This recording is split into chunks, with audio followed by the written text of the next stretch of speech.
Welcome to Cantina Jargon.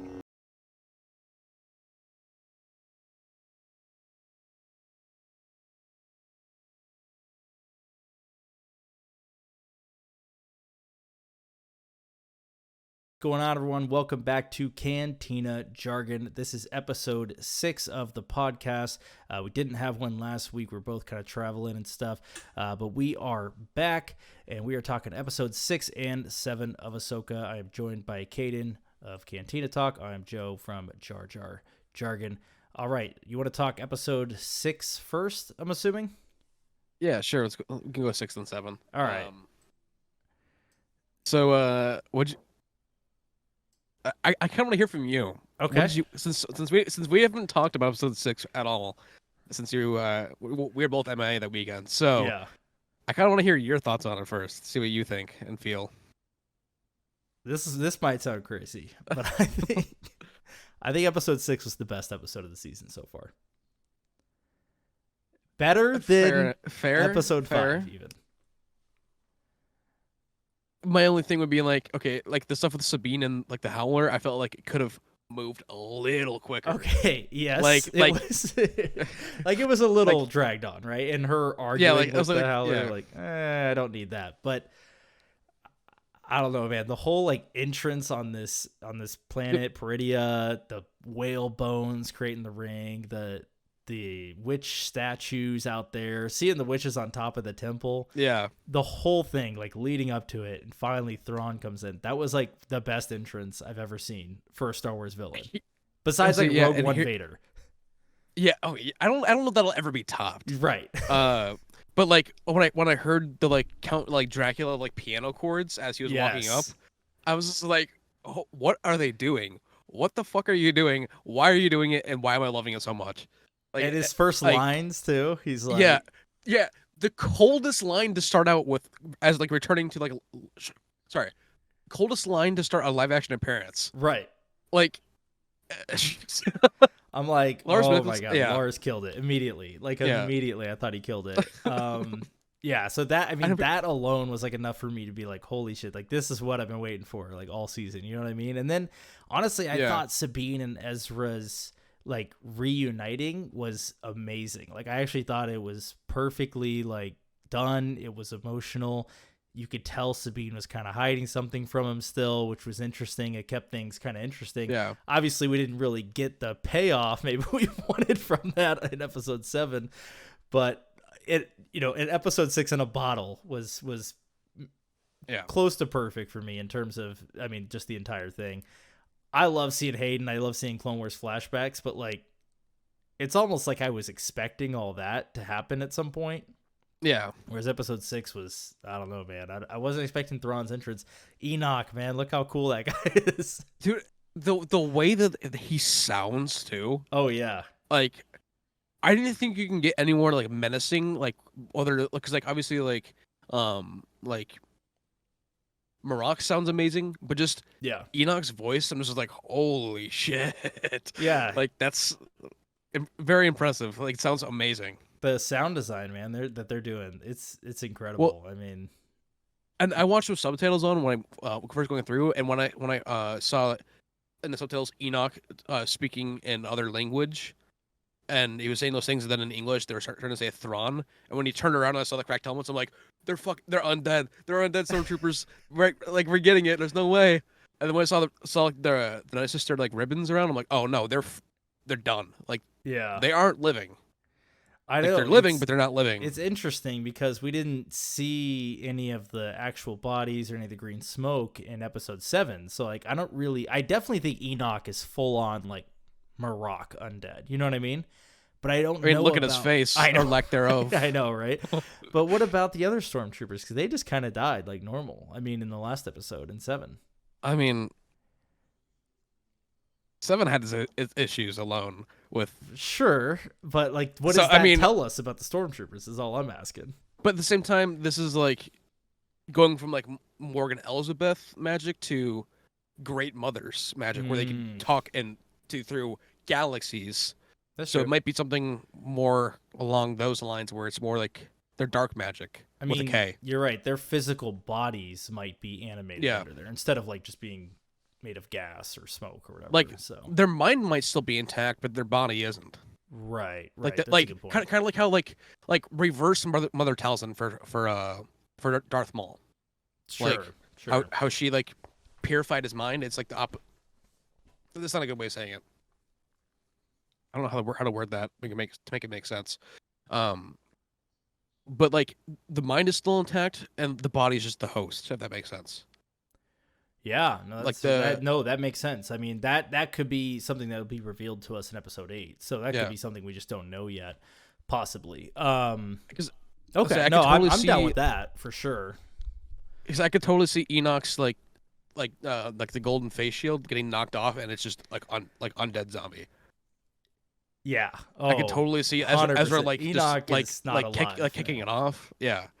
And also, he's dying. I don't care what anyone says. Like that is he's for my number one character who's gonna die this season. It's him because they don't bring in a cool masked character to not kill him off. It's like a Star Wars like classic trope at this point. That's why when everyone was saying like, well, Shin's not gonna die in episode 4, and obviously she didn't. But they're like, Star Wars wouldn't do that. I'm like, Star Wars has done that time and time again. Darth Maul died in the first movie he was introduced in. Right. Like they're not afraid to just kill characters. Yeah. They're not afraid to do that. So it's anything is possible when it comes to that. Like I wasn't honestly expecting Sabine to last this long. I thought the way that it was going, I thought she was gonna kick the bucket. I'm worried for Ezra, man, but that's a whole nother thing. Let's stay on episode 6 for a minute. So you're still episode 5 is your number 1 episode for the season so far? Or you like 4? 4 is great too. I don't know. 4 is great as well. 4, 5, and 6 is like that. Those 3 in a row was incredible. Yeah, those didn't miss a beat. Right. The other ones, like, glad we got them, but they could go over there for all I care right now. I really hope the finale is good because then we can at least have 4 amazing episodes out of the season. But 5. I don't know. 5 and 6 are like neck and neck. Yeah. But 5 hits a little bit harder for me with Anakin. Just I get that's literally my childhood. But at the same time, like Thrawn and his introduction, like that was incredible. And then how like Iman Asfani did such an amazing job of just being Ezra. Oh my god, he sounds just like it's just him. like it sounds just like him. Like even like looks like Ezra aged up. It's just like even down to like the mannerisms of how he just moves when he talks. And like stands around. Yes, 100%. I have no problem like thinking that's Ezra when I'm watching him. And the only other character I'm really like that with for the animation transition in the show, and this might sound odd, but it's Hera. When I see her, I think that's Hera. Like it doesn't miss a beat for me. But Sabine has been a little off. But when she saw Ezra, she was right back to herself. I don't know if you noticed that, but like she seemed like Sabine again, like the Sabine we know. She was out of that like drunken, like I shouldn't say drunken, but like that like self doubt and self pity, like oh poor me mindset. And then when she found Ezra, she was like, all right, I can start to breathe again. Yeah. And I was like, all right, well, good. Sabine's back. I even felt like that when she was before she found Ezra, when she was fighting the Raiders. Like without her helmet and everything, I was like, all right, no, like Sabine's like not that she's tapping into the Force, but she's tapping into her training. Yeah. Especially when she was using the saber. Mm-hmm. Yeah. Especially like. Yeah, no, Hera, I don't know why everyone at first was like, this isn't Hera, it's just like Mary Elizabeth Winstead in costume. For this entire time, Hera, I think, has been like the best adaptation since obviously now Thrawn and Ezra are different, but right now that we got Thrawn and Ezra, Hera, they're like, great also, but she's been the best from the start. Yep. Yeah, Hera and Chopper have been perfect. Yep. So, honestly, just throw her, Chopper, and Jason into like a little spin-off series. I'll watch that shit all day. Well, I mean, on top of that too, we found out episode 7 that Zeb's training like star pilots. Yep. So have Zeb show up in there a little bit. Yeah. Like, that sounds great to me. Zeb hanging out with little Jason. That'd be freaking hilarious. I wonder, like, if it would be like how Ezra and Zeb were like fighting constantly. Yeah. And then having like team up to like attack Chopper, if that's how that would go. But, like, that would be funny. It was in season 3 of The Mandalorian because obviously they've been, they're going to go to this new galaxy. He doesn't really have space in the story right now. There's no space in the story for Zeb. So it all makes sense to me. But and also it's very costly, I think. But I think we're gonna get more of it later on. I say it'd definitely be a waste of money just have him sitting on the Ghost the entire season. Like he's just sitting there. Yeah. Like they wouldn't pay the money to have the CGI and everything to have Steve Bloom come in and do the voice just for him to be like sidelined. Right. So it makes sense to why they're saving him too. And I think why they showed Zeb in the middle of season 3, along with obviously we know Boba, Fennec, Cobb Vanth, Bo-Katan, Din, and Bo-Katan's like new army of Mandalorians, as well as Carson Teva. I think that with that that for the movie even Ahsoka season 2, that they're all going to come together. They're setting all these guys up and setting them all available because now we know from episode 7 that it's taking place after Mando season 3. Right. So now we know that Bo-Katan's already. So sorry, we have the information that Bo-Katan took over Mandalore and everything, so that it's widely known. And Gideon's gone now, like for sure. Yeah. So all these characters are now being brought in, so we know all about them. Now they're waiting around. They're all going to be coming together. And so with that, if Thrawn comes back to New Galaxy, if Thrawn comes back to our galaxy at the end of the season, which I think he will, I think he's going to go after Luke, Han, and Leia. That's going to be like his instant, like that's his biggest threat. That's the biggest defense. Because we heard that Leia's starting like the resistance. She's like in the beginnings of starting that in episode 7. Yeah, she's clearly got like a defense. She's on something defense something. So yeah, like defense council, something like that. Yeah. So she's starting up. Yeah, because that's what the resistance was for like if the Empire comes back, they have something to defend against it. Right. So I think that Thrawn is going to be smart about it and doesn't want to hit the big 3, get rid of them right away, get the biggest chance of them surviving, biggest chance of them losing out of the way right away. I think you're right. I think so. So real quick on Zeb, yeah, I think you're absolutely right. I think Mando 3, we see him so that we know, okay, he is there, he is out there, because he's not going to be in Ahsoka, but they want to show us, like, hey, by the way, he's there, he's doing stuff, and you're going to see him again. And that's going to be, obviously, in the movie, or maybe Ahsoka Season 2, if that happens. They wouldn't have mentioned him in the show if that wasn't the case. They wouldn't have mentioned, Zeb's training pilots. Right. Like, he's going to be right in the battle, for sure. Hope we see Callus, too, though. We need to see Callus. I know. If Callus is back from like Lir San and that like Callus and Zeb are training together. Yeah. Because obviously like Zeb's back in like the Blue Squadron uniform, which was destroyed during Rogue One. So maybe Blue Squadron's now Zeb's thing. I don't know. That'd be cool. I like that. Yeah. I like that idea. So no, I'm all Top Gun for action. it.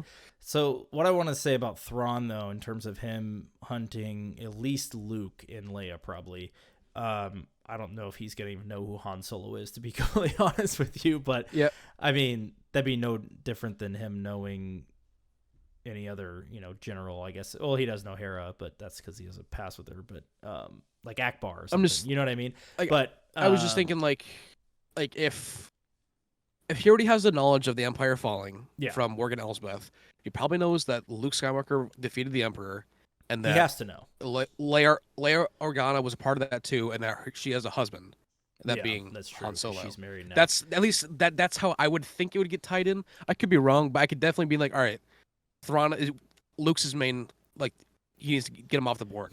Right, because the Jedi are unpredictable, and he knows this. So we saw in Episode 7, at least what we did see that was really cool in Episode 7, is him strategizing against Ahsoka. Yeah. And the really interesting thing he said, I don't know if you caught this, but when he found out that Anakin was her master, first of all, he had like an oh shit moment, I think, because he's like, you see it in his eyes, he's like, oh, this is the general I fought with him about too. Yeah. He's like, this guy is crazy. Yeah. And he asked Morgan or the Night Sisters, I can't remember, if there was another ship with her, because I think he was assuming maybe Luke would be there. Yeah. And that's what I think he was asking, if there was another ship for. That's what makes sense to me. So I think he knows about Luke already. I think you're absolutely right. I think the Night Sisters have been keying him in on what's going on the entire time, because clearly they can hear what's happening in the other galaxy. Like, they know what's happening in the other galaxy. And clearly Morgan has filled him in sometime off screen of some events. Because if he knew about the Empire falling and the Palpatine dying and the Battle of Endor, I think that was Sabine that said the Battle of Endor. But if he knew about that, I feel like it might have been from the Great Mothers, but I feel like it was also from Morgan because she would have been alive and active during that time. Yeah, definitely Morgan filled him in on all the details. Yeah. So he 100% knows about Luke. Luke is his biggest target probably once he gets back to the other galaxy. I'm not sold that Ahsoka, Sabine, and company are gonna come back to the other galaxy. I could see, and this might also sound crazy, I could see Filoni like leaving them in the new galaxy to like start their own story that's separate from the sequels and stuff like that. Yeah, no, it's possible. I could definitely see that happening too, because unless we get like an hour and a half long episode. Yeah, which we're not. Like, we know we're yeah, not. like So like unless it's like straight like Stranger Things like volume 2 of season 4, like level of like or whatever. yeah. Yeah. If it's something like that, then I'm like, all right, yeah, no, put that in. Like, great, like let's like leave them there, or like how are they gonna get back? Like leave that for a plot for that. Yeah. But for maybe a 45-minute, and that's maybe 45-minute episode without credits, it's probably gonna get left there, or they're gonna be stranded there. They're gonna need some way for Hera to come get her. Because Hera knows, like... Yeah, I just don't know how they're going to get back. Like, the Purgle don't come there to then leave again, it seems. They come there to die. So... This might be a stretch theory, though. Grogu and Din, that's how they would tie them in, needing their help. That could make sense. That would Grogu that would be the the connection with the animals. I mean, if he can use... Like, if he can use a beast control on a... on a Rancor, I mean, a Purgle I don't think is that out of stretch. Not at all. Not at all. That out of reach, sorry. Right. No, I agree completely. Yeah. That's a possibility. I mean, we can maybe see that in Mando season 4.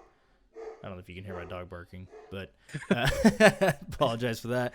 But in Mando season 4, we don't really know what's going to happen at all because Mando and Grogu, their like initial story is kind of over, right? Like, yeah, if you how watch they season 3, wrap that up. Yeah, it seems like a series finale. So like, but we know they're making a season 4. So like, what's going to happen basically? And is season 4 and season 2 of Ahsoka coming out before Heir to the Empire? Supposedly, because it's gonna be 2027. So right, according to leakers, we got 3 more seasons of TV before the movie. Skeleton Crew. We got Mando 4, and then Ahsoka season 2, and then the movie. That's according to leakers. What about Acolyte though? Because I know Acolyte finished filming a couple months ago. Acolyte, I'm talking about Mandoverse shows. Sorry, okay. That's not. I thought you were just talking about in general. No. I'm like, we're gonna get that and Andor like, season 2 probably. Before. I'm like what? Aren't they filming Andor season 2 right now, or didn't they? They were almost done. They were like 3 weeks away from finishing before the strike started, but the strikes just ended, so they'll probably pick it up sometime soon. I like the thing like. So, like, Daredevil Born Again was supposed to come out in February, which is my birthday month. Yeah. And with the strikes and everything, it got delayed. I'm like, shit. Like, I understand why, and I'm completely supportive of it, but I'm like, shit. One thing I wanted that with my birthday. Do they even have a new date for that yet, or is it, like, delayed indefinitely? I know that they're going back to work soon. I think that they're going to shoot for fall. Okay. But yeah, because they were filming in New York. I got all the set photos and everything, like, all the leaks from, like, the sets and stuff. And real life Tony Soprano's son playing young Wilson Fisk. So it's pretty cool. That's sick. Yeah. But yeah, I'm hopeful for February, but I doubt it because they haven't even finished filming half the show yet. Yeah, yeah, and it's probably not going to happen. I mean, with all the strikes and everything, I think everything's going to be pushed back now. But I'm thinking the Dave Filoni movie, Air, will be 2027 still. I don't think that's going to be affected too much. I mean, Mando 4, we're going to get a little later than we probably would have because they were about to start production, I think, in September. Yeah, they would have started this month, but obviously they're not. So that'll probably be a few months late. Skeleton Crew so that's ready to go. So, and then 2, I got to wonder, like, okay, is Mando season 4 going to get delayed even more because now they're probably gearing up for Last of Us season 2 with Pedro? That's my other concern. So, yeah, I'm like, dude, we have to see Pedro this time because the fact we didn't in season 3 was kind of like a bummer. They got to show us him in season 4. In season 3, I don't like. Obviously, we know that there's 3 people playing, right? Din Djarin, and then make Din Djarin all come together. But I could tell, I know Pedro was not here for any of this shit. Right. Like season 2, I could tell they all right, he was here for this because so he does this little like knee stance where he's like kind of like on like an incline. He did in The Last of Us. He did in Mando season 2 and Mando season 1. I'm like, all right, Pedro's in the suit. He didn't do it at all for season 3. I'm like, all right, so I know Pedro's Right. not here at all. He like pops his leg out. Yeah, I know what you're talking about. Yeah, So, he does the little like knee thing where yeah, it is. Yeah, I want to see him at least in it a little bit, right? I don't need him in the suit 24/7. I mean, Lateef, dude, for the fighting scenes, like he's incredible, amazing. And then obviously, Brendan.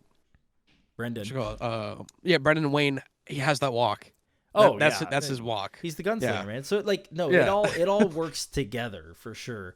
But we got to see Pedro. We got to see that helmet come off again. The best episode, like besides the Luke one, is the one before it where he has to take his helmet off to get to the terminal. Like, it's incredible.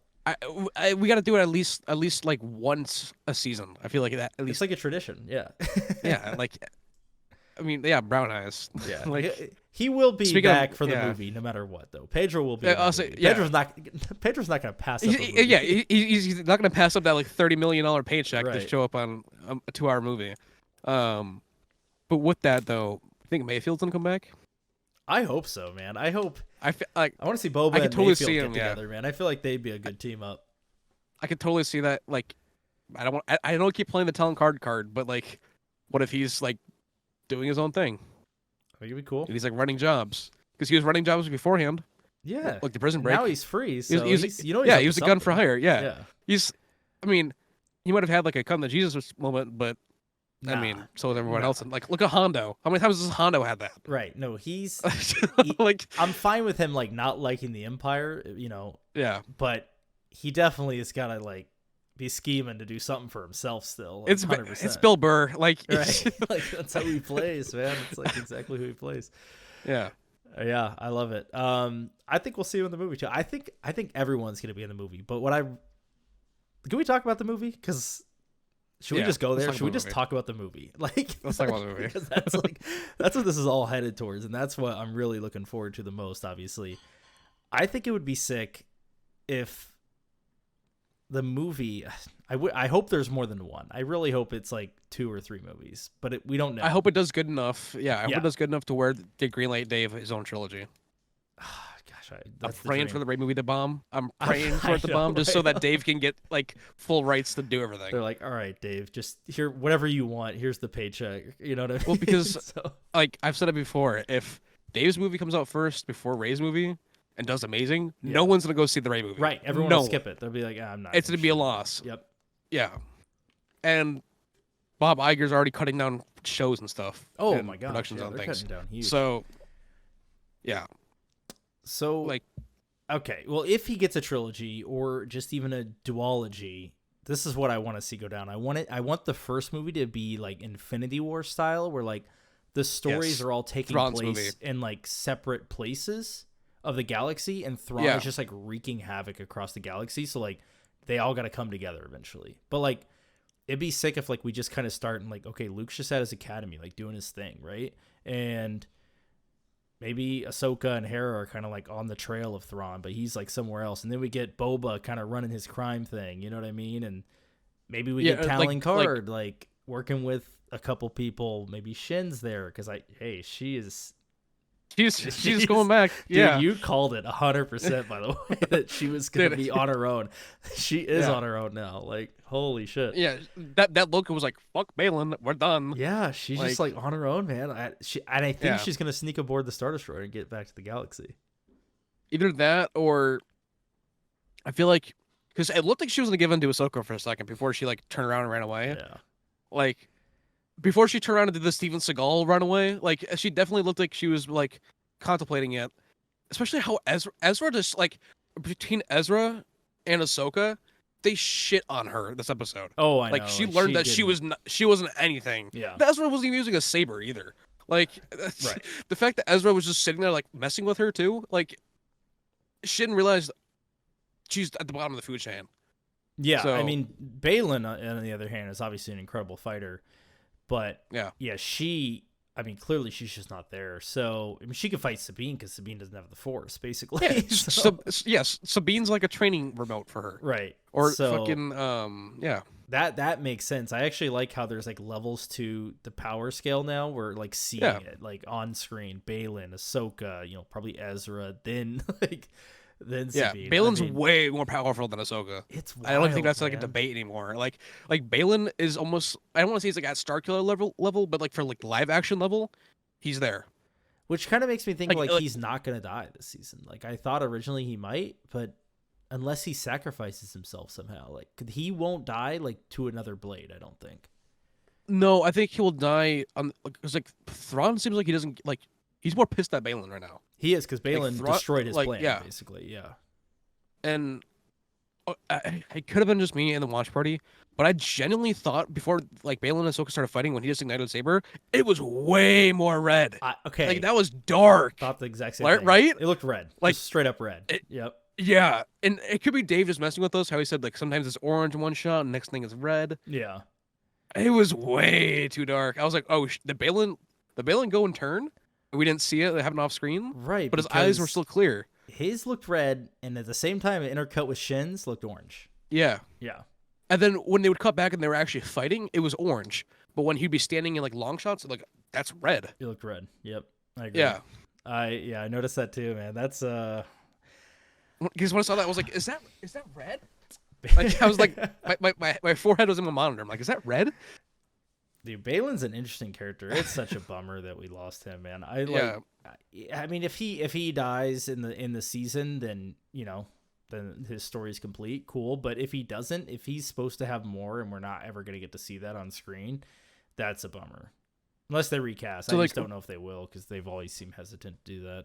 Yeah, I think out of respect they wouldn't recast, but if they would, I saw that there's two people that come to mind. Gerard Butler, which I think would be cool, but also there's this guy from House of the Dragon that looks scarily similar to Ray Stevenson. I know who you're talking about. Yeah, I saw him, side by side, and he does look really similar. Yeah. I mean, but I don't. But the thing is, for Ray, I don't think they would like. I don't. It seems like they have enough respect for it. Yeah, it's not like how like Marvel is recasting. Like Harrison Ford's now playing Thaddeus Ross instead of William Hurt. It would be easy, at least, if he gets stuck in the other galaxy, because I think Thrawn's definitely going to leave him behind. Thrawn's not taking him with him. No way. Yeah. So they could write him out pretty easily. Just be like, okay, yeah, he's in the other galaxy, just screwed around or whatever. Like, yeah, he just gets stranded there. Yeah. But the thing is, though, too, I know I made a video on this. A lot of people called me out, like saying that like it wasn't going to happen. Balin confirmed that he was going to create his own new empire with this new galaxy. He literally said that he with his empire. He wants Balin is creating his own order. He wants his own order 100%. I think you hit it on the head there. I mean, he definitely wants to do his own thing and start from scratch because he's got his own ideals. He doesn't like the typical Jedi ideas, but I think he definitely likes some rules, right? He's he doesn't like the dogmaticness, but he likes the core values and the ideology behind the Jedi, what they did stand for. Yeah. Before they became politically tied. Yeah, that was another great line in episode 6 when he's like, "I miss the idea of it." Like he doesn't he doesn't miss the Jedi what it became. He misses the idea of like a Jedi order. He misses the idea of it, but he doesn't miss the truth behind it and what it became, like exactly what you said. Yeah. When he said that, I'm like, oh no, Balin's not. He's not a Sith Lord. He's more of a fallen Jedi. Mm-hmm. He lost his way along, like he lost a step along the way. Yeah, that makes sense. No, like 100%. I don't want to keep telling you to Dooku, but like exactly how Dooku was in Tales of the Jedi. He was seeing the issues with the Jedi Order. Major Dooku vibes from him. Yeah. We have to like. I don't know how they can introduce Balin and Shin and not give us some like a little bit of a backstory, minus like mentions here and there. I would like to see them both in animation. Like they gave us, honestly, yeah. They gave us Grogu, right? So, like, and wasn't that in Book of Boba and in Mando? We got a little bit in Book of Boba. You're right, because remember Luke was prompting his memories, and then we got the full story, kind of at least how he escaped at least in Mando 3. So, killing him back. I mean, we went 2 seasons without knowing anything about his backstory, basically, though. So it's still early for Shin and Balin. I'm just hoping like that they might have filmed it before Rey had passed, so we could see it in live action. But like, I don't like no one could have anticipated it either. No, that it happened. It happened so suddenly, and I think it was kind of like very unexpected shock. thing. Yeah. Yeah. So, I hope they could do it in animation. They could do it like Tales of the Jedi style. I'd be happy with that. That would be amazing. I love the Clone Wars animation so much. Yeah, I could watch that. Like all day, it's man. incredible. Yeah, I could watch Star Wars movies for the rest of my life in that animation, and I'd be okay with it. Yeah, right. I would miss live action, but still, like, yeah. I'm with you there. But so that's interesting. The whole, he wants to start his own order, which is pretty clear now. Yes. But like, I'm just thinking about, okay, this is a whole new galaxy we have. We have several people that may be stranded there because. So let's pretend for a second that they are going to recast Baylan, or they're going to maybe take the story to animation.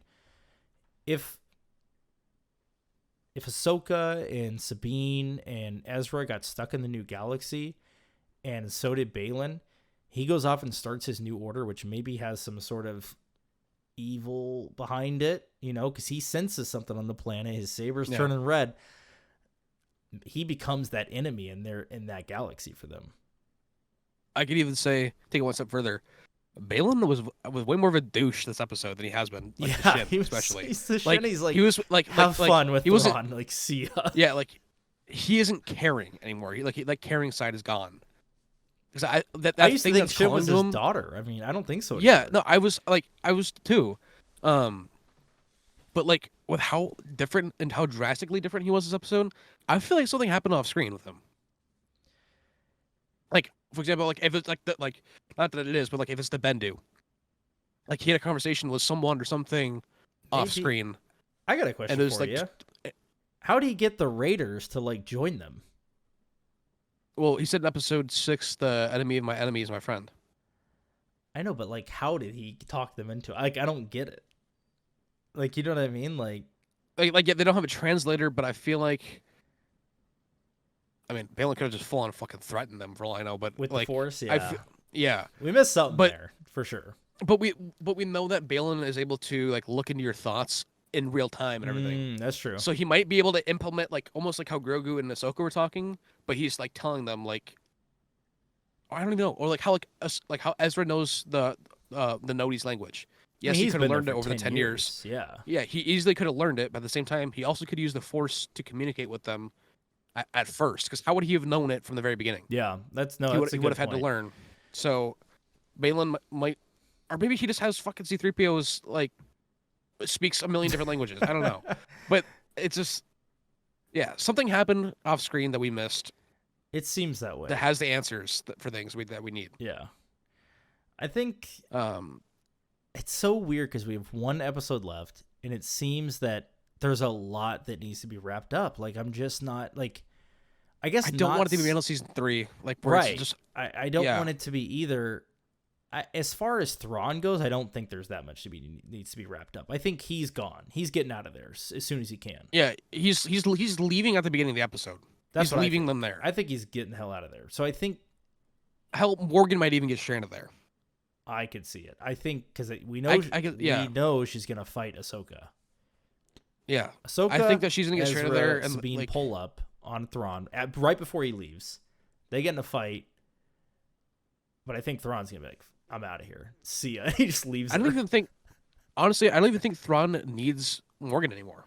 No, she did what he needed her to do, get that thing, and now he has the Great Mothers. They're way more powerful than her. She can fuck off for all he cares at this point. He's just gonna be like, he's gonna send her down there and like, all right, meet us at the ring when you're done. There's not gonna be a ring for her to come back to. I think she's either dying or she's getting left behind, because the other thing that was really interesting is in episode 7, she was kind of playing that Pelion role where he like explains the strategy to her and she acts like she's confused. That's a classic. Are you reading Heir to the Empire right now? I know you got the book. Yeah. So, and they do that all the time. Like, Pelion will be like, I don't understand. Why are we doing this? And he'll just be like, I'm doing it because blah, blah, blah, you know? And she was playing that role in episode 7. Pelion's in the new galaxy, man. He's got him like waiting for him. So it's like I'm even like more concerned. Like, is Pelion gonna get sidelined? Because now we have Enoch who's like better not like his right hand, and then we also have Morgan who's like his right hand. So okay, I think Enoch, whatever Enoch. I think if he sticks around, let's say he does live through season 1, he's the Rook replacement.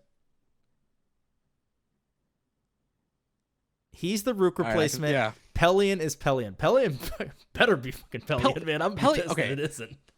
I don't want to sound wrong way. I think Pelion's too much of a pussy to turn on, like, to do, like, the Rook treatment to Thrawn.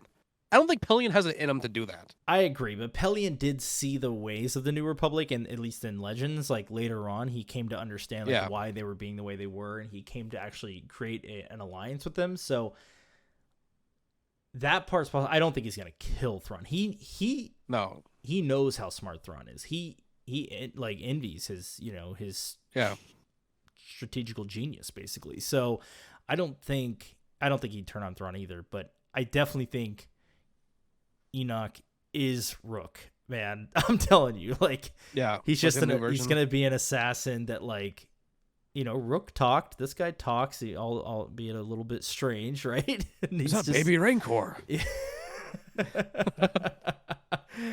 I think Enoch's our Rook. I think Morgan Elsbeth's gone, being replaced by Pelion. That's what I think. I really hope so, because I mean, Xander Berkeley, amazing. Oh my god, like, yeah, we need to see. Dude, why would they put him in that role? No, he's got a role. He's got a role in this whole thing. At least he's got job security. Yes. But at the same time, like, we know that Ahsoka and Morgan are gonna fight. Yes. Thrawn, like, we know that they're 90% done. Thrawn is getting the hell out of it. He's not sticking around for nothing. He's been here for 10 years. He's barely got an army left, and I think that, along with them bringing the Night Sisters over, like, that's how they're going to repopulate not only Dathomir, but that, along with all the undead stormtroopers and everything, that's going to be his army. And then obviously it's going to grow and expand more and more and more with all the Night Sisters coming back. But that just brought up a really interesting point. So in the books, he restarts. I'm sorry, I don't want to spoil anything for you. I've listened to him and watched him on YouTube and watched stuff like that. So. Okay. Well, he, like, restarts the cloning facility on Tantus, which we've seen in the Bad Batch. So it exists in canon. And that's how he gets his army in Legends. He gets it via cloning. I think you're right, though. I think he's going to get it via the witches in canon, it seems. Well, and I also saw too Merkur and Tantus. I just saw this on like an actual, like, one for canon, like the galaxy map. Merkur is in canon, and on the galaxy map, Merkur and Wayland are right here. Like, they're right next to each other. Interesting. And you already know that they're experimenting with like the armor of the Zillo Beast. Yes. And how it reacts. Yes. So it's not far-fetched that on Tantus they have the Islamari, and if the Howlers aren't the Vornskers, then the Vornskers being on Tantus. Remember the first time we saw Tantus, and in Bad Batch, there were, like, stormtroopers with these leashes with, like, dog-like animals on them. Were there? Yes. Yes, and they could have easily been, like, a Vornsker type. How did I not know about... Hang on, I gotta look this up. How did I not know about this? Oh, my gosh. Yeah, 100%. I'll check it out, too. But, yeah, I mean, so, yeah, that could be our Vornsker. I'm trying to I hate what to even call I hate this. Like, Googling something, and I can never find the answer, but if I go in the episode, I'll find it in 2 minutes. It was at the beginning of one of the episodes. They were like season 1 or season? No, it was season 1. It was season 1 for sure. Because it was the first time we're introduced to Wayland, because they were. That's when we saw Scorcher there too. I believe it's in episode 4, according to what I'm reading here. Okay.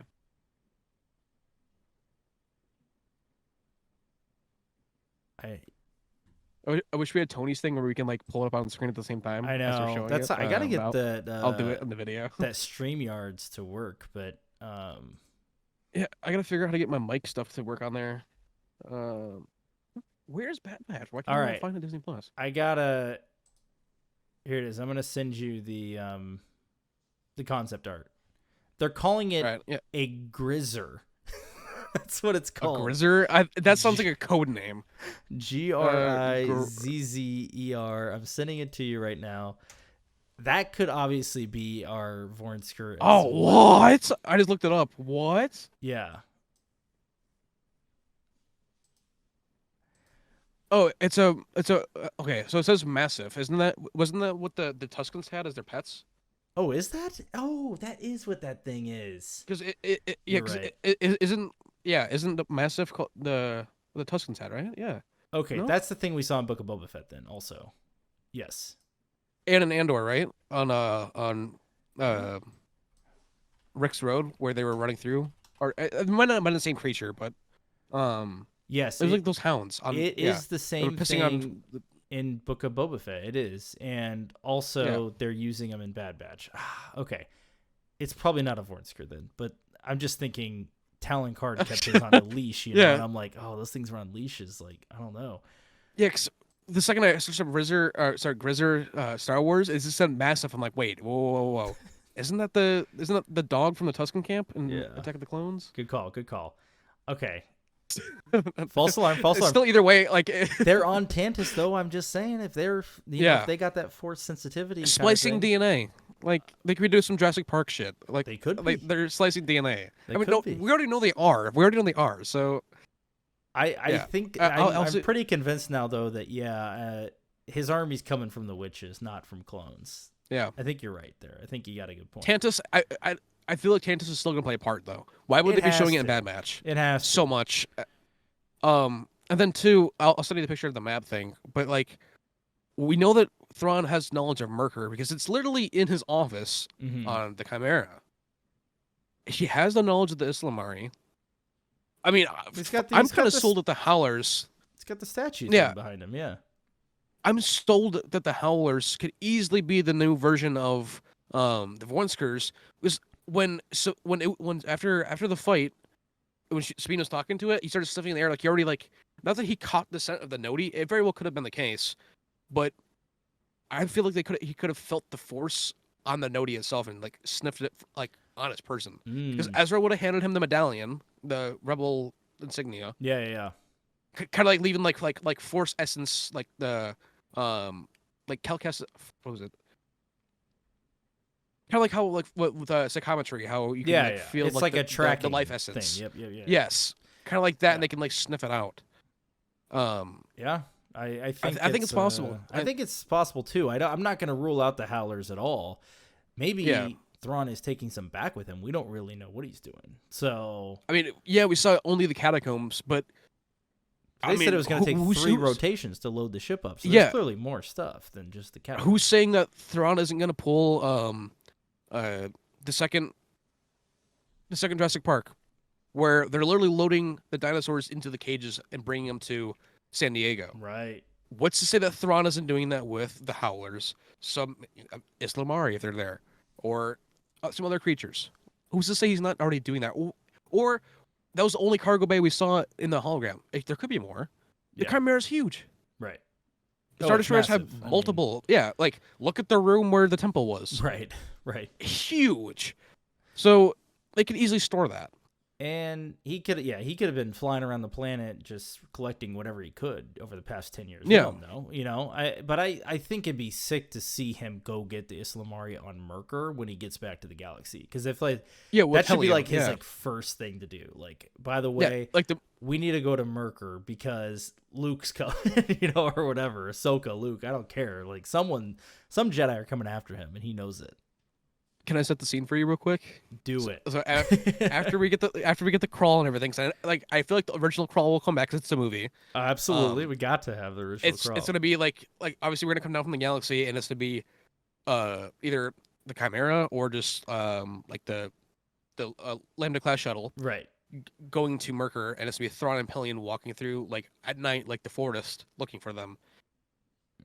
That would be. I mean, awesome. at least like, and it'd be like it starts off like with Thrawn and Pelion instantly going and getting these, and Pelion not understanding why, and Thrawn having to explain to him, well, we don't have the Force. Right. Our enemies do. And I don't know, maybe they're like find the Vornskers too. I don't know, but at least that would make sense on screen for how the Islamari would show up. Yeah. Like I don't know, like Thrawn, Ezra, Ahsoka, and Luke, Jason even. How would Thrawn stand a chance against them? Right. Now they're in the books there was like one Jedi, maybe a half if you want to include Mara, but like she didn't really, have all of her power at that point in time. In this, new canon version, I mean, how many Jedi are there? There's Luke, Ahsoka, Ezra. I mean, we could probably even include Shin. Yeah, because I'm going to say this. Shin and Balin could easily be in Tales of the Jedi because they are still Jedi. Right. At the end of the day, they were still Jedi. He was at the Jedi Temple. I mean, he was Jedi. Yeah. Shin is more of maybe like a Boken Jedi, but Balin could easily be in Tales of the Jedi because Dooku was. Right. Dooku went to the dark side, but even then, Dooku wasn't Dooku didn't have the Sith eyes at all. At least from my recollection. He did not. Nope. Yeah, because he didn't turn to the dark side. He used it to his advantage. Yeah, he was like a fallen Jedi, basically. He was reverse Mace Windu. Yeah. So Balin could easily show up that way too. Yeah. But with that, obviously we know there was around 10,000 Jedi in the galaxy during the time of Order 66. Yes, we're seeing a lot of the survivors now, but there could easily be like 100 out of the 10,000. 100 could have survived easily. We are just seeing the ones that survived. Yes. So I see people saying like, oh my god, like I guess Order 66 was ineffective. All these Jedi popping up. 10,000 Jedi were killed. Yeah, it was super effective. Let's be honest here. I mean, it was mass genocide. Yeah, right. These are just the ones that slipped through the cracks. Mm-hmm. No, I agree. I mean, and those who did slip through the cracks, hardly any of them have kept up their training or are still intact with the Force, basically. So, and let's say that 100 got cut in half by the time of the Inquisitor and the Reign of the Empire with them hunting the Jedi. Yeah, that number could be a little down to even 30 left in the galaxy. That's still some too old, some nothing. Yeah, some fully cut off from the Force. Yeah. So, yeah, because they would be Balin's age right now, roughly. Balin, between Balin and Ahsoka's age. That's right. I mean, Ahsoka, I think, is Balin's age. I think she just doesn't look like it. So, Bo-Katan, she would be I saw something that a little younger. Yeah, a little. Yeah, because I honestly I think Balin would have been around during like episode 1, or towards the end of it, like as like a youngling. But then episode 2 and everything, when Dooku split, Balin went underneath a different master. Yeah, he's like a little. That could have went from Dooku. Yeah, basically. And with that too, someone was saying that like Bo-Katan's supposed to be like 60 years older now. I think she's around the same age as Ahsoka. I think Bo-Katan like might even be like, but yeah, Bo might even be like 5 years older than Ahsoka. So that might be. And Ahsoka's supposed to be like 45, I think, right now. So yeah 50. I mean, Katie Sackhoff. I don't think Katie Sackhoff's 40 yet, is she? She's in her 40s for sure. You think so? Oh, 43. Yeah. Okay, I know. She's born the same year as my dad. All right. There you go. Yeah, I mean, I think it's a really interesting dynamic though, because there are all these Jedi. I'm not complaining about there being all these Jedi like some people do. I think you make a good point, right? If there's 15 Jedi, I would say that Order 66 was extremely successful, but we don't even have 15 Jedi. We have Jason, who's a new Jedi, right? And we have Luke, who's a new Jedi, and then we have maybe 3 existing from the. I mean, Ezra doesn't even exist from the Purge. At most, there's several. Right. Yeah. We are going to get Ezra, this new character though out of Skeleton Crew. Yeah, which I honestly don't think Jude Law's character is going to be a good guy at the end. I could see him being like a little scam artist or something like that, but I could see him being more like Hondo, but like dark and more evil with it.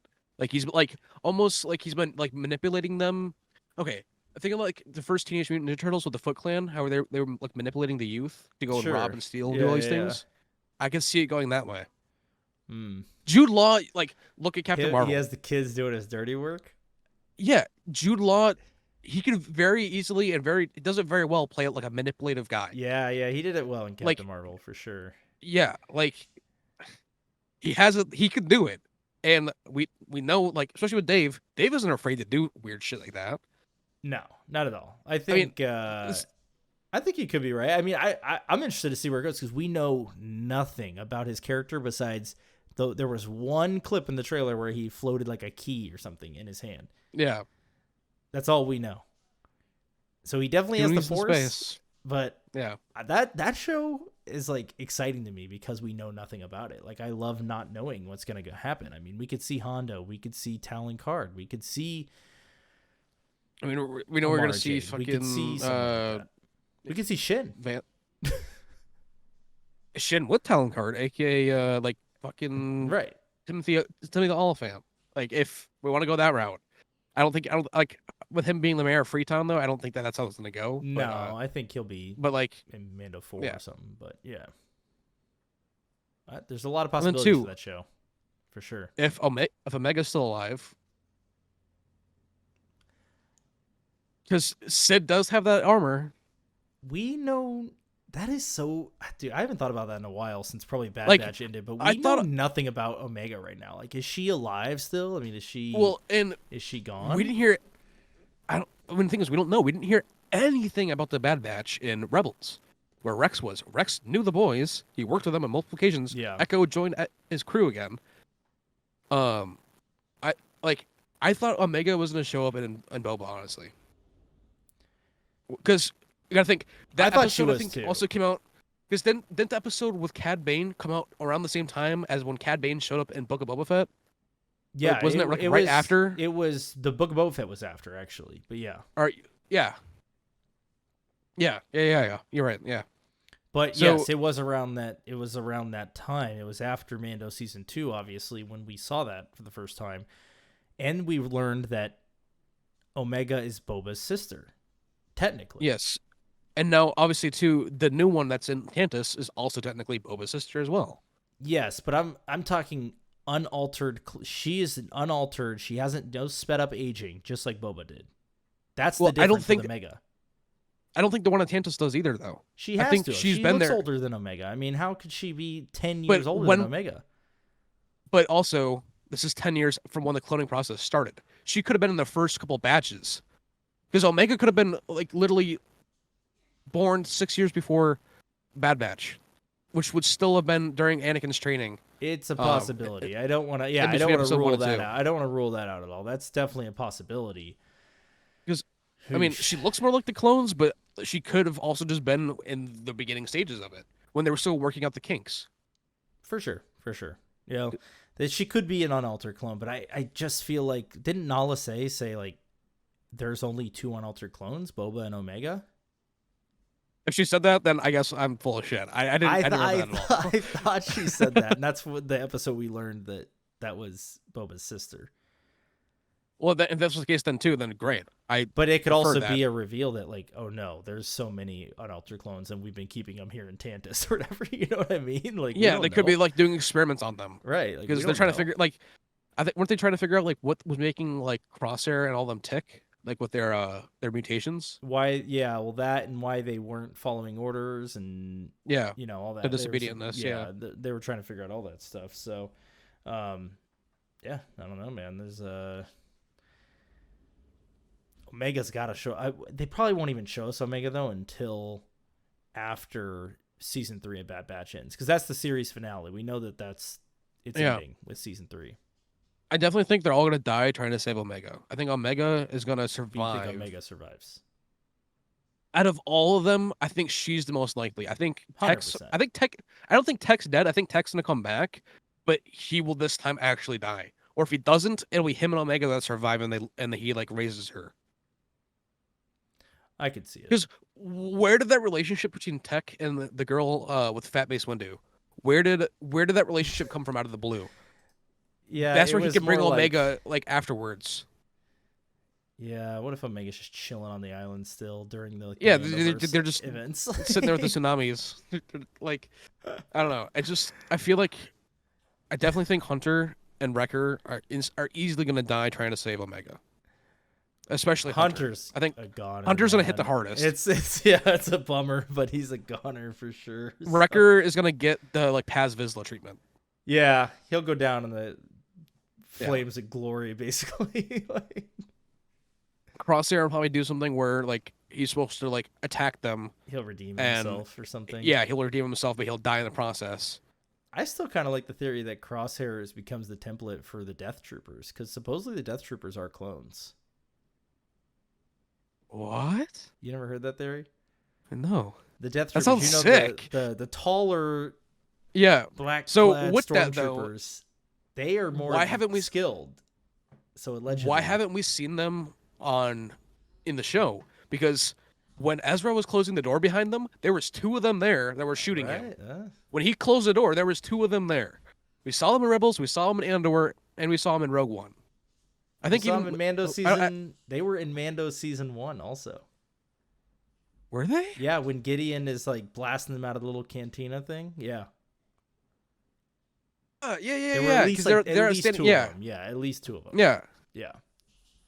And if they don't have accelerated aging, that makes sense. If they're like clones that don't have the accelerated aging, or if they do, it's like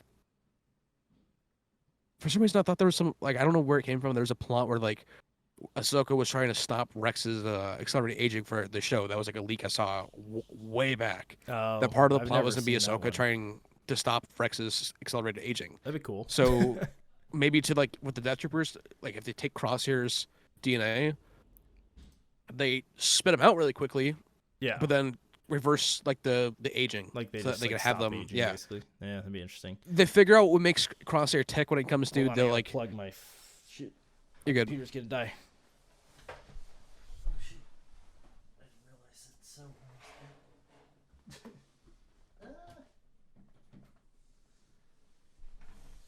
Hold on here a second. Oh, we're back. We good? Go ahead. Yeah.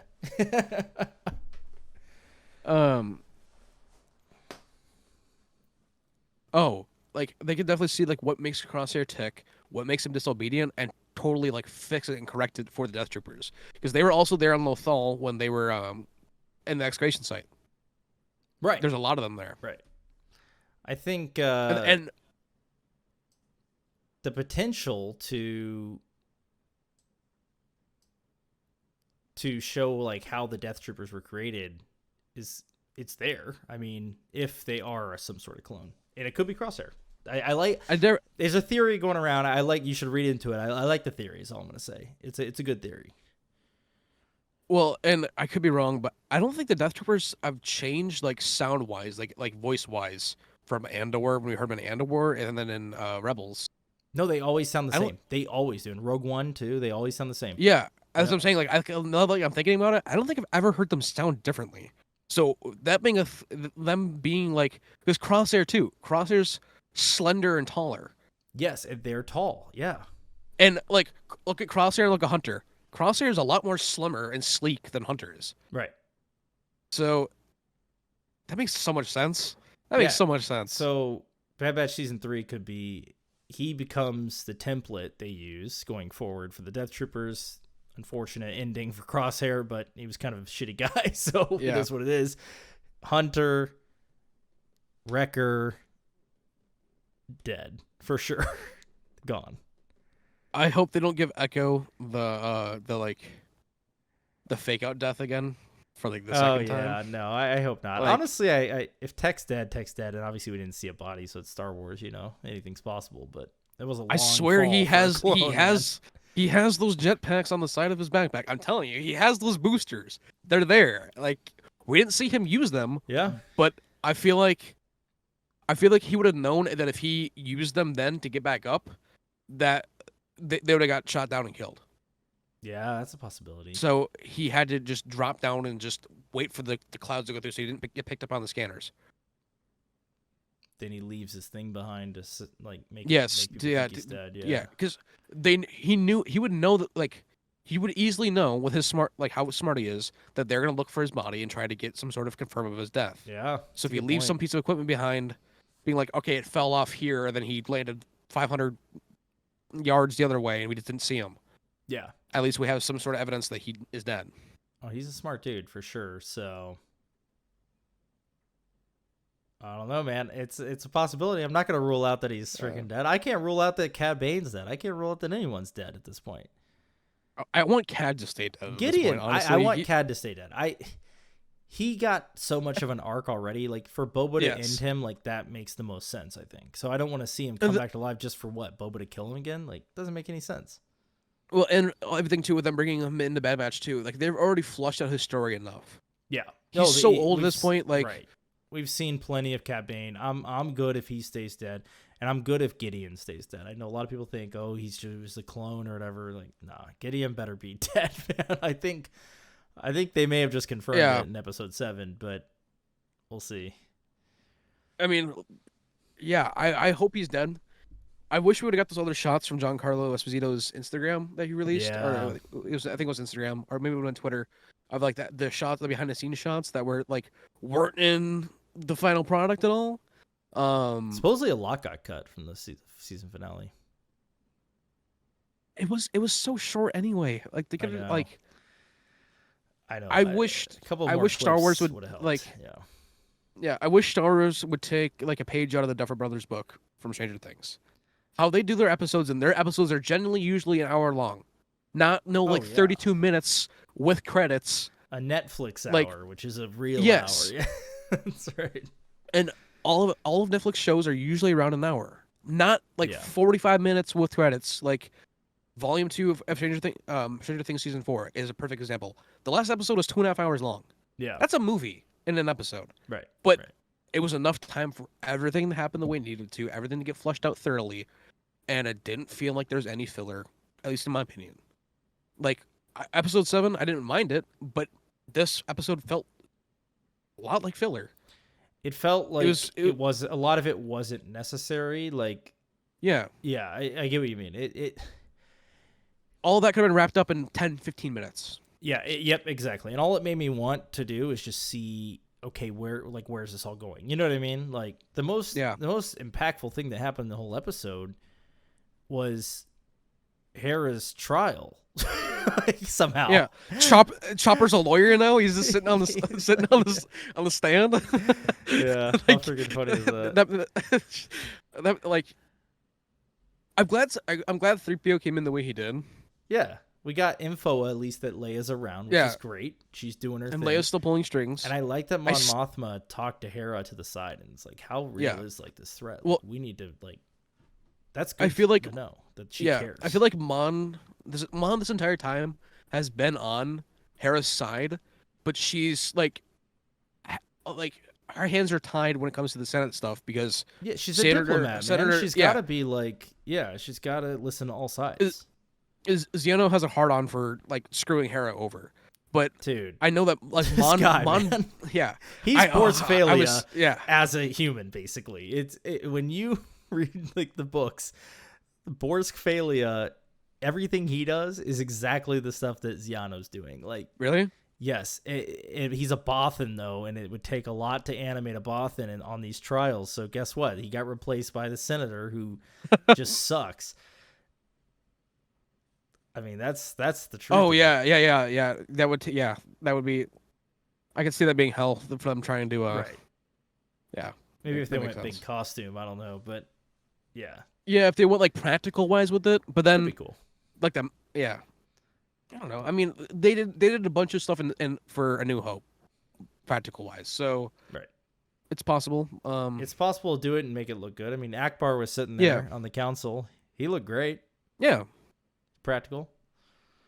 I mean, and then like too, I definitely do think though that Mon has been on Hera's side this entire time, but she just can't do anything about because it's a voting process. She can't do anything about it. She can't pull these votes out of her ass.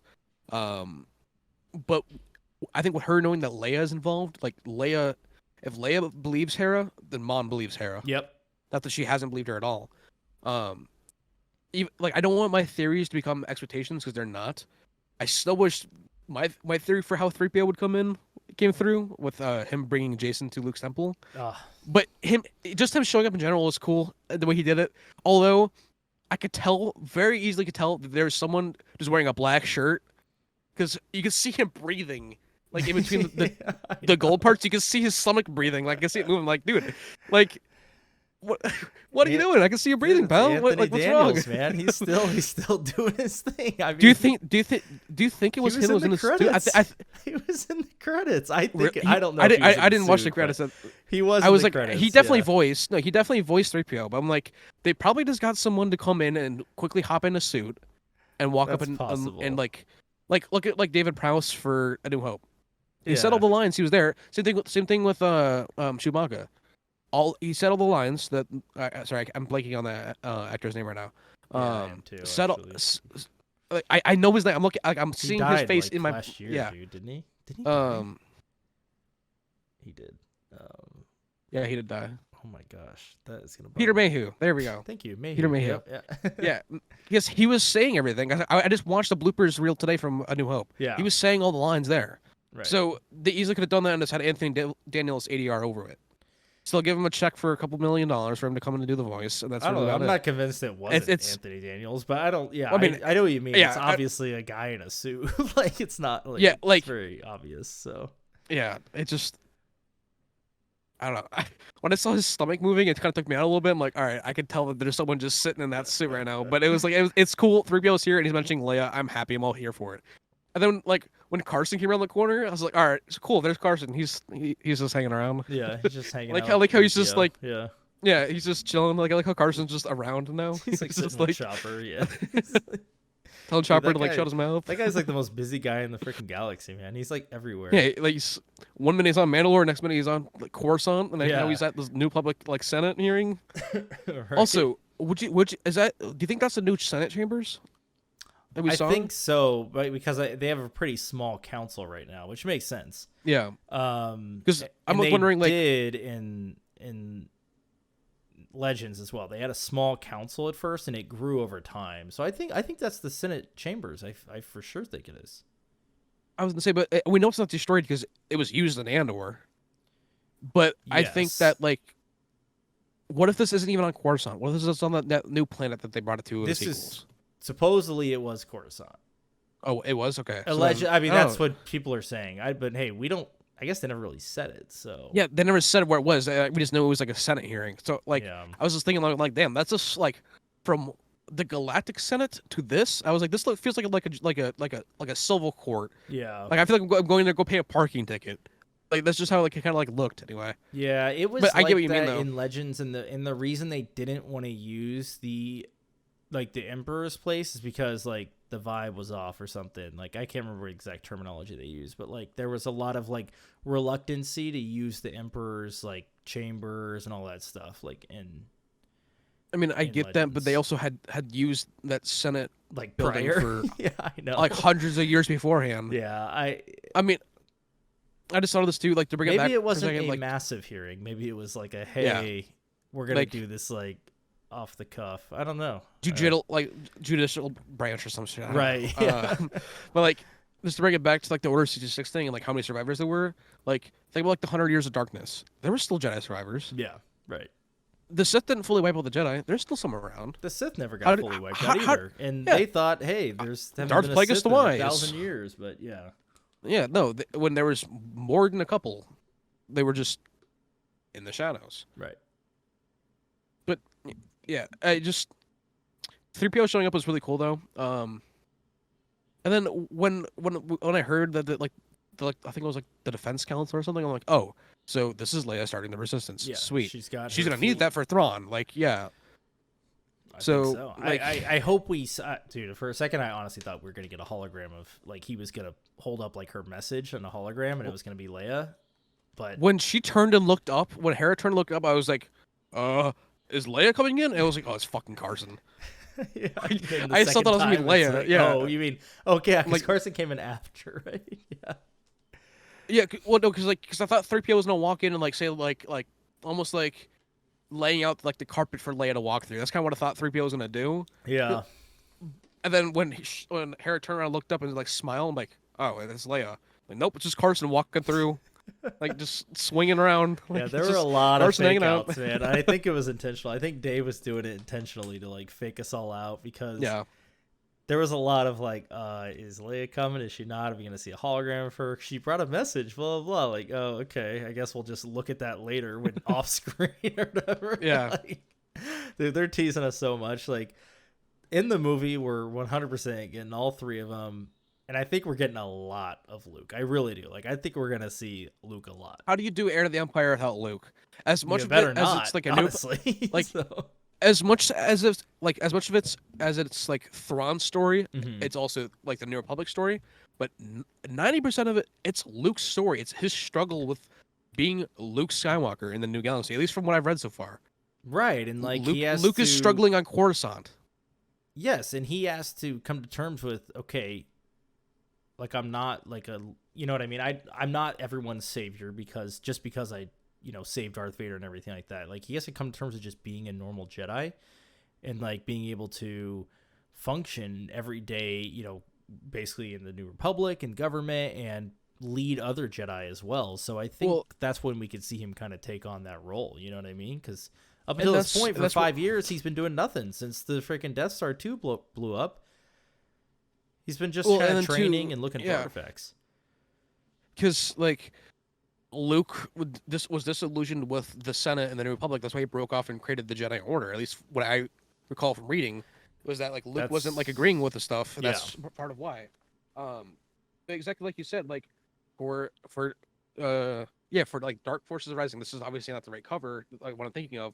But Luke, I don't want to say it's the wrong book, but Luke turned to the dark side, thinking that if he turned like almost to the dark side, that he could like stop it from happening to others. When he was like when Palpatine came back in Legends, in Dark when Empire, he was that's right. Yeah, Dark Empire. That's wrong book. But like Luke is struggling so badly with like trying to be Luke Skywalker, trying to be the Jedi, trying to start to reach with the Jedi Order, and then listen to the New Republic and be in there, like agreeing to their terms and stuff. Yeah, if that makes any sense at all. No, absolutely. Right. I think there's a big. Well, it's not only that, but there's so much missing in terms of Luke's story right now in canon from Return of the Jedi to The Force Awakens. And if they want us ever to sit there and accept what Luke became, they need to give him more story. It's almost like a necessity at this point. You know what I mean? Yeah, and I know people have their issues with Mara Jade. Mara is a big part of this story. Massive. A big part. Yeah, massive. I mean, like, she's a big part of Luke realizing that, like, being a Jedi isn't all about using your power as much as you can. It's actually about having the Force as an ally, at all times and stuff like that. So I feel like she makes Luke realize what Luke really needs to be. Right. Like 100%. Like, he has to be like Luke Skywalker, the savior of the galaxy. The savior of the galaxy. But he also has to be Luke Skywalker, the mentor. Luke Skywalker, the Jedi Grand Master.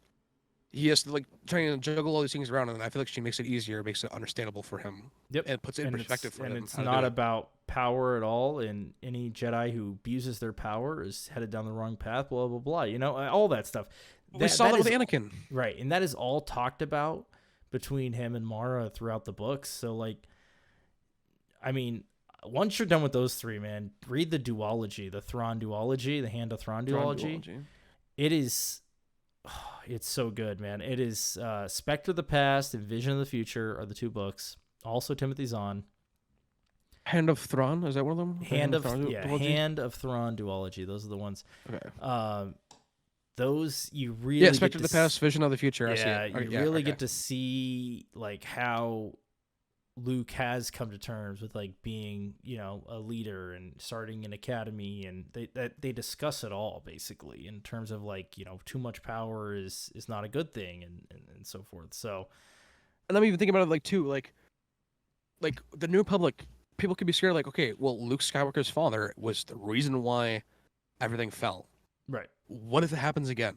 Oh yeah. Why should he be trusted with his own Jedi Order and having the ability to train all these Force sensitives when the exact same thing can happen all over again? I could be wrong, but I believe from what I watched that video before I started reading the books that that was part of like the storyline a little bit, like the New Republic not too trusting of Luke. Yeah, it was in Legends, but as far as I know, in canon, the issue is that I don't think they know Vader's his father. Because they definitely know Leia. They know Leia is his sister, but they don't know Leia's father is Vader in canon. In the Bail Organa. In the Bloodlines book, they figure out that Vader is her father, but I don't remember Luke being mentioned. If it's like if Luke is or if Luke's not, I really don't recall. So because I remember reading Claudia Gray Bloodline. That's the one. Mm-hmm. Yeah, where because Leia gets exposed for it, doesn't she step down as like she does? She's running the Senate, and then running for like president or something of the New Republic. And then at the end becomes Supreme Chancellor, if I'm not mistaken. Does she? Towards the end of the book, I thought she was trying. I thought she did or something like that. I thought she didn't because of the whole Vader thing. It could have been. it's been so long since I've watched a video yeah. on it. In Legends, yes, after the Yuuzhan Vong invasion. Yeah, she does obviously in Legends, but Yeah. different story. I don't know. I don't remember. I honestly don't remember if they know that Luke's father is Vader or not, or if they find out at the same time they find out about Leia. I don't remember. So I think it would make sense for Leia because it's like, all right, they're brother and sister. Like, I mean, unless Mon it's Mothma like adopted. has to know. Mon Mothma Yeah, has to know. Mon has to know. I know. Obviously, Han Solo has to know. He knows. Like there's no way he Pretty doesn't obvious, know. yeah. Oh, he knows. But I don't know if sure. I don't know if Luke would have kept that information to himself though. That like Vader was his father. Like I feel like he would have. Yeah. I don't think he would have wanted everyone knowing that because then like how are they gonna trust him? Right. I think that would have This to evil be Dark Lord was his father, and now all of a sudden we're trusting with a bunch of kids. Space Hitler was my father. Like he's not gonna say that. Basically, yeah, I don't know. That could be an interesting storyline if they want to introduce that in the shows though, or the movies. So. like the New Republic's distrust towards Luke. Yeah, like I could see very well how like Senator Ziono is a perfect example. He wouldn't give he wouldn't give Luke 2 inches of like wiggle room. He wouldn't trust him at all. He'd probably want Luke jailed or something, man. He'd be like, according to how Senator Ziono dies. I mean, the exact stuff he's doing now is how he dies in Resistance, apparently. By him just being the way he is, and it makes sense. Like, it catches up with you. No. He was on the planet that got destroyed. He wasn't on the First Order planet or whatever, Hosnian Prime. He wasn't on that planet. He wasn't on Hosnian Prime? No, that's the whole thing. So I tried to watch Resistance once. I didn't finish it, but I got one episode in and stopped. Oh, I finished the whole first season. There's more than one season. There's 2 seasons. I got like a couple episodes in the second season and didn't finish it. But so Kaz, Prime, who's his son, thinks he died because he sees the Hosnian Prime like destroyed and everything like that. But then it like gets revealed in the second season that like no, he was off planet or something like that. So is it really? Yeah, I don't know, man. He was off planet for sure, but honestly I don't know what happens after that. I didn't keep watching. I couldn't, man. That show was rough. That is like I got one episode in and I was like, I'm done. That has to be the worst thing. Number 1, that Dave Filoni has ever had his name attached to, and number 2, that Star Wars has was ever he attached produced. to it? Yes. He created the characters. That's why Ziono's Did he actually? That's why Ziono's yeah, program creator Dave Filoni. Yeah. That's 100% the worst thing he's ever created. And number 2, it's the worst thing since like the holiday special that Star Wars has ever had. It's horrible. I mean, I don't know. I'll take Boba Fett dancing over an episode of I'll take the animated Boba Fett section of holiday special over the animated show. I'll go one step further with this. I haven't watched it, but no, I'll watch Jedi, like Young Jedi Adventures all the way through before I watch Resistance. Yeah, I'd probably have to agree with you on that one. Actually, I haven't seen it yet either, but at least they got Yoda in there. Or even like the Star Wars like Lego like Summer Vacation. I don't know. I didn't watch the holiday special though. I haven't watched like any of the Lego stuff, man. When I saw that like Rey went back to the prequels, I'm like, all right, we're done. I'm not watching. That's this. We're the thing. done. Every time I like go to click on it, it's like I just see a bunch of sequel characters. I'm like, I don't really need to watch this. So yeah, I'm good. Dude, They should just rebrand Star Wars Visions and do Star Wars What If and give us like, what if Senator Ziono wasn't a dick? What could be done? I think they should rebrand Visions. I'm all for it, but I just want them to animate Legends, man. I want them to animate Legends. I just don't want to see like I don't care about like your little one-off stories that aren't going to be completed. Like I don't care. Like it doesn't. I don't care about 30 years in the future. I care about the now and the present of what we're missing. Right. We started from here. We started from 4, 5, and 6. Went back to here. Filled this all the way through, and then we went 7, 8, 9. We gotta fill in this middle part before we can get to we need to eat the mashed potatoes and gravy before we get to the fucking apple cream pie. We need some time. I'm not gonna. That makes sense. I will not accept this new Jedi Order, Rey's new Jedi Order. That is until I know that this all happened for a reason, and I can't know that until they finish the middle part. You're right. It's 100%. And how are they going to give us these two storylines and these two like movies, which could lead into more movies, 30 years apart, when people aren't going to watch both of them? They're going to be like, all right, I want to watch this stuff because then I know what happened in the meantime, like you had just said. Like, I'm not going to, like, it'd be like if Clone Wars was doing like a Clone Wars arc and then was doing a Rebels arc the next episode. Like, jumping timelines. Great point. I would just be like, all right, like, what the hell is going on? They're supposed to come out the same year now. Do you know that? The Rey movie and the Filoni movie. Rey movie's coming out like 2 months before, or 3 months before Filoni's. I swear to God that Kathy just wants to push that Rey movie out before she retires. Dude, I swear. Or before she gets thrown out of fucking office. That too, possibly. I think she's going to try and screw up as much as she can before she gets thrown out. But then they're going to have someone like James Gunn, which is going to be Dave Filoni, that comes in and restarts like the Star Wars Cinematic Universe, like how he is with DC right now. Yeah, but they're not going to retcon, man. They will not retcon those movies. They're not going to. Like, they're not going to retcon it. Retconning essentially. I mean, it's a whole new. It's a reboot. It's a restart. It's Warner Brothers at this point. The only thing I've been happy with since the Snyder Cut came out was the Batman. So yep, I agree with that. 100%. Like, it's the only movie they've released since then. Yeah.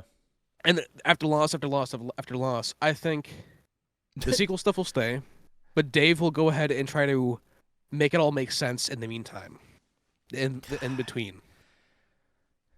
That 20-year of darkness we're missing, Disney. Like I've said a million times, if they bring in Mara, they can fix Luke for me, and I'll be satisfied. Yeah, I can accept it as it is. You know what I mean? If they bring in a hell, even if Shin becomes Luke's love interest, I don't care. She's a Mara replacement, whatever. If he gets some sort of attachment to another person and loses that person, then I can start to see the exile. Like secret Skywalker child. We need a secret Skywalker child. Yeah. I know that it's like some people complain and they're like, oh, it's not all about like the family. Like, no, George has said from the beginning, this is a family story. And like, it's a Skywalker story. We have no Skywalkers. Like, we're gone. Like, they're gone. I can even take that one step further. George said, like, from when he first wrote the script, that Star Wars was going to be told through the narration of the Wills. Yes. And it was the narration of the Skywalker story. As in, like it's like they're narrating it as a story to like people that they're teaching. Mm-hmm. It's the Skywalker story that was supposed to be told through the Wills. It's them showing, okay, in this universe, this is what happened. This is the fuck ups, and here's what we do to fix it. Right. So they must be the most important people in the universe if the Wills are telling their story. Yeah. So if the Star Wars universe is built around the Skywalkers, it makes sense, like, for Luke to be who. That's only, like you said, that's the only way I'll accept it. Yeah. Like, for him to go to Octo and start sucking on green booby milk, that's the only way I'll accept it. Is if he's got, like, if maybe he's putting spatchka in it. I don't know. But, like, that's the only way I will accept that, just because of the fact that, I don't even, dude, I don't know if you... I was on Reddit yesterday, or maybe it was 2 days ago, but like the whole Mara Jade thing came up again, and it had a bunch of upvotes, whatever. It was on the Star Wars subreddit, and a lot of comments about. I mean, people are they're so heated about it, right? Because a lot of people are in the same, like, on the same stance as us, basically. Bring her in, and basically, unfortunately, you're gonna have to kill her off, or make her disappear. Maybe she disappears to this new galaxy. I don't know. But I mean, maybe she runs off with fucking As Morgan. Who knows? But she has to do something to make Luke the way he is. Yes, exactly. And a lot of people are of the same opinion, basically. But what I've noticed is that there are sequel fans. Like, we can't deny that there are sequel fans and defenders, obviously. And if you like it, great. That's great. And I respect your opinion if you like it. If you think that they're great movies, sure. No, I don't like. Yeah, I'm not gonna lie. Like, The Force Awakens, when that came out, like, man, my hype was like all time high. Like, that was incredible. I felt like, because I was born in 2003, so I didn't get to see Revenge of the Sith or anything when it came out in theaters. But when I got to experience The Force Awakens in theaters, I'm like, all right, this is what Star Wars is supposed to be like in theaters. This is the theater experience I missed out on. Yeah. I thought it was great. And then when 7 came out, I'm like, I am never going to go see another Star Wars movie in theaters again. And I didn't until episode 9. And I waited like a month after episode 9 came out to see it because I was so scared of seeing it. Skeptical. Yeah. That's why that's why I waited until 2020 to watch Solo.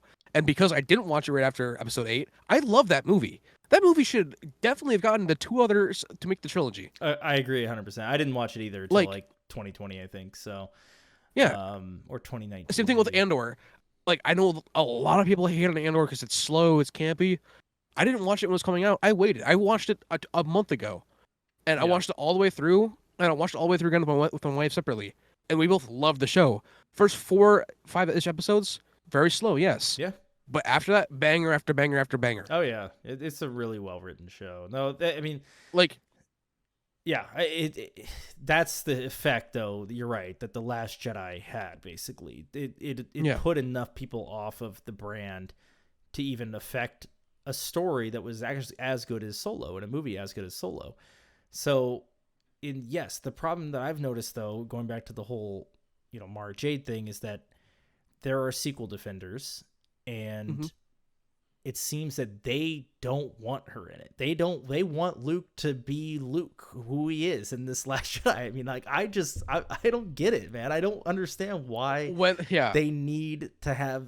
They are so protective of this story. I mean, imagine if the people who were overly protective of the prequels didn't want the Clone Wars. Like, the Clone Wars added so much depth to. We wouldn't have got stories. Anakin and Ahsoka. Right, like. Imagine that. So, like, that's what the sequel defenders are saying right now, basically. They don't want that story to be told, essentially. We literally wouldn't even have the Ahsoka show that we're watching right now. We would not have live action Thrawn. Right. So, and like, with that too, when Mark Hamill himself says that he voices disagreements with it, but at the end of the day, it's not his character, and Disney was running it out to him, and he has to perform the best of his ability for that new character that they want it to be. Personally, that's not his character. That's Jake Skywalker, but that's what he wanted. Just like how Hayden got so much hate, and same thing with Ahmed Best and Jake Lloyd, they got so much hate for what they did, but that was the character that was given to them, and that's what they had to do, and they did it amazingly. And it's basically just like the reversed effect. But with that, 100%. I get there's so many sequel fans and like protectors of it. Great, I'm so great that you feel that way. But when it comes from the actor who started it all saying this isn't right. Yeah, there is an issue there. He's like, I fundamentally disagree with everything that you're doing with this character. That's what he said. There's you can watch him say that. Like, I've watched Diamond Figs' clip of that 5 times over almost every single day. I've seen it through my Shorts feed. Yeah, there's like different versions of it. He disagreed with everything that Ryan did, and Ryan didn't care. Ryan wanted to tell Ryan's story, and Ryan wanted to subvert our expectations by having Luke cut off from the Force and have him completely have given up. He doesn't even want to train anyone at that point. So it's like, I just think it could have been salvaged. Like, yes, J.J. Abrams put him in exile. I accept it. Whatever. That's a lot of arguments. People say, why do you blame Ryan when J.J. is the one who set it all up? Sure, I accept. J.J. put him there, but he could have had an actual reason. Right. He took all of his students there to protect them. He, he went to go learn something about the Force that he couldn't learn anywhere else. But no, he went back to the beginning. Right. Like, there were so many other ways it could have gone on that island than the way it went. And JJ set it up for Luke being like Luke taking Rey on as his apprentice. Yeah. Not just behind him. Like, not just doing that. Like, they literally set it up for like Luke, like, from how he looked at Daisy Ridley at the end in the ending shot. Yeah. From how it switched in episode 8, I'm like, all right, this isn't the same at all. It's not. And the one thing in episode 8 that tells you exactly that is that he's wearing the tan Jedi robes at the beginning of the shot. Yeah. And the end of the shot of the Force Awakens. It's immediately after that changes into the black, doesn't change again for the rest of the movie. He puts on the black to basically be like, I'm not that character. Why was he wearing Ahsoka the Grey? Why was he wearing his Jedi robes if he doesn't care about the Jedi anymore? Like, basically Ryan just had to like essentially have him change immediately in the beginning of the movie to make it make sense for him. Ugh. I guess Octo now is the like very beginning of the Jedi Order, obviously, because we saw the engraving on the ground. If Luke went back to the very beginning to try, because obviously Luke needs guidance. Yoda isn't there. He can talk to him here and there, but those books, Luke needs that knowledge. So and if Ben destroyed the temple and killed everybody, and even his son, Luke would be afraid for look at Trilla in when Trilla's flashback in Fallen Order. Right. She was trying to save all of those younglings. That's what Luke could have done, and they could have went to where the beginning was, where Luke might be the only person that knows the location, but he could sit there and he could train them and get them ready to fight. Powerful, yeah. Because, like in my opinion, Luke, from what I've read and from what the videos I've watched, Luke in Legends, if that would have happened, Luke would have trained up the Jedi that he had with them, and then they would have like Jason Solo when they with the Vong Wars, right? With killing the Vong leaders. They went in the charge to eliminate that threat. Yeah. I mean, he wouldn't have just sat away and pissed and moaned for 30 years. Exactly. And Han Solo even kind of teed it up in Force Awakens. Not Jason, sorry, Anakin Solo. Or Jason went was it Anakin? Anakin and Jason. They both. Whichever one died killing one of the Vong leaders. I can't remember. Yeah, I can't remember which one. Died. Anakin, Yep. But no, Han even teed it up in Force Awakens basically because he says like, "Oh, Luke went." Some say Luke went looking for the first Jedi temple. Like, well, why would he go looking? He wouldn't just go there to just fucking kick rocks. I mean, we saw in Battlefield 2 storyline where Luke was going around collecting artifacts, right?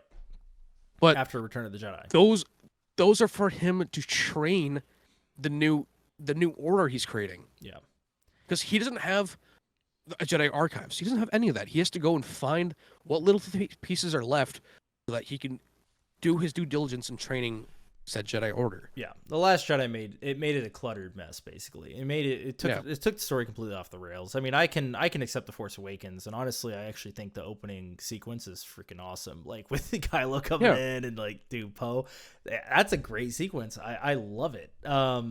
I'm not afraid to say that. I love it, but I just don't when like Kylo froze. Yeah. Oh, when he froze the blaster bolt, that's so sick.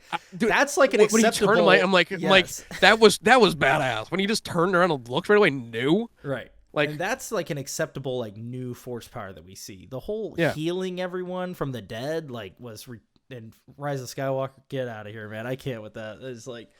I stabbed you. Oh, you're healed. I stabbed you. Okay, sorry, you're healed. let's just line this up really quick. Yeah. Oh, it fits. Fuck out of here. That's not how that works. I'm sorry. Like that blade was not carved in to match how the Death Star destruction would look, because no one would have known how that would have looked. The story went so off the rails. That's reaching. It's a shame, man. It's all a shame, but. Well, I mean, we could sit here and complain about the sequels all day long. I mean, we probably shouldn't, but we could.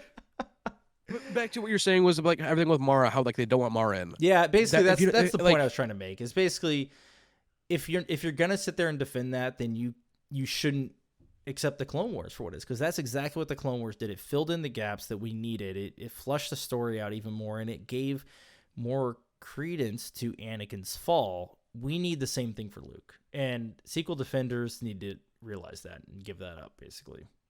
What about Rebels? What about the Kenobi show? What about Book of Boba Fett? It's all the same thing with that too. Yeah, everything branched off from the Clone Wars, right? So, yeah, I mean, you're gonna get all excited about Cad Bane showing up, and then like like it's the same kind of thing, and then like the next day later, it'd be like. Fucking, I don't know, like fuck the Pike Syndicate for showing up. They don't need to be here. Right. Oh, but wait, he's from the sequel. They're from the sequel, so it makes sense because it's Solo. Like it doesn't make sense then. Yeah. Like it instantly just if Shin isn't Mara and Mara does come in some way, there's no way that she would be able to live, and it makes sense. Same thing with the Secret Skywalker child. It sucks to fridge a female character. It's a trope. It's a bad trope. I can agree with that. But if she has... either way, you're fridging her, basically. I mean, you really are. I mean, it's a bummer. But they're doing it right. I would want her to stay alive, but because of where the story goes in The Last Jedi, it's impossible. You're right. It's not possible to have her survive. Look at Shin and how her character's written, which she's great. But look at Reva. If Reva was written right, Reva could have been 10 times better and more scarier and menacing than Shin. Because Reva had turned to the dark side. Shin hasn't. If Reva was underneath Dave's writing, Reva could have been like the new Darth Talon almost. Oh, I can imagine. If they really that, want, yeah. Yeah, that whole show would have been light years better with So, Dave at the helm. Like, so I'm saying, I hate like you said, like having like a character like that, because Shin has so many possibilities. Yeah. But same thing with like how people are saying that like, was Jason Sedula going to take Jason Solo's place? I think that place went to Ben Solo, to Kylo Ren. They kind of gave him that story. Yeah. So Jason could take up like the Anakin. I lost you again. What the fuck? Are you still here? I mean, I lost your feed. Hold on. You're back. I'm gonna show it on stream. All right. All right. You're back. Go ahead. But then like, they could give him Anakin Solos or Anakin's. Yeah, Anakin Solo. Luke's. Yeah. Yeah. Instead of Jason Solo, because Jason Solo went to Ben, in my opinion. Yeah, it's spelt the same way. That's the only thing that's connecting it, is the name is spelt the same way. Yeah, pretty much. I mean, Ben had the arc, which, another good point, Jason killed Mara. Yeah. If Ben kills Mara in canon, then it completes that arc for me, you know? Like, he gets scared and starts... Not because obviously, if your uncle is standing over top of you, you're supposed to be learning from, is supposed to be like a father to you, and he's standing over you with a saber ignited, and then he unignites it, you're going to be terrified. You're not going to trust anyone, so like if Mara comes up to him and tries to like, hey, like, no, it's okay, he's not going to trust her. He might just stab her, like what he did with Han Solo. I mean, it could have been Luke seeing the vision of him killing Mara. You know what I mean? Like, yeah, it could future. be like simple as that. Yeah, yeah. Like how like Palpatine planted the Force visions of Padme's death in Anakin's brain. Yep. Like it could have just been something like that, even. I think so. Well, all right. I think we've talked quite a bit today. We have a good long episode, and we have episode 8 coming up this week. I mean, I have really no idea what to expect besides the fact that I think Thrawn's getting back into the galaxy. I'll tell you, the one thing I'm most excited for, though, is the post-credit scene, if there is one. I really hope there is, though. I think we're going to see something. The only thing we didn't really talk about too much in this episode was episode 7. I don't know if you want to take a couple minutes just to briefly talk about it. I mean, I think we touched on the important stuff, which is Baylan abandoning Shin, obviously, and Baylan's duel with Ahsoka. And we talked about the council, the New Republic Council. Other than that, the episode was very... I've seen so many people getting upset. I mean, I'm not, and that's okay. Yeah. I'm not hating on the show at all because it's been great, but that's really all my opinion on the episode, I guess. Definitely was filler, and people are getting so upset. I've seen about like how Ezra wouldn't take a saber back. Ezra hasn't had a saber for 10 years. Yeah, I think that's fine. And Ezra is more of like, look at Qui-Gon. He wasn't for the light side or more the dark. He was more like he serves the Force. Same thing with Kanan. Kanan serves the Force. Yeah, Ezra has had 10 years. What's up? I was going to say, I thought it was pretty badass when he was like, nah, I don't need that. The Force is my ally. Like, he's just like, no, do my thing. Like, even though the movie bombed, the live action Avatar: The Last Airbender.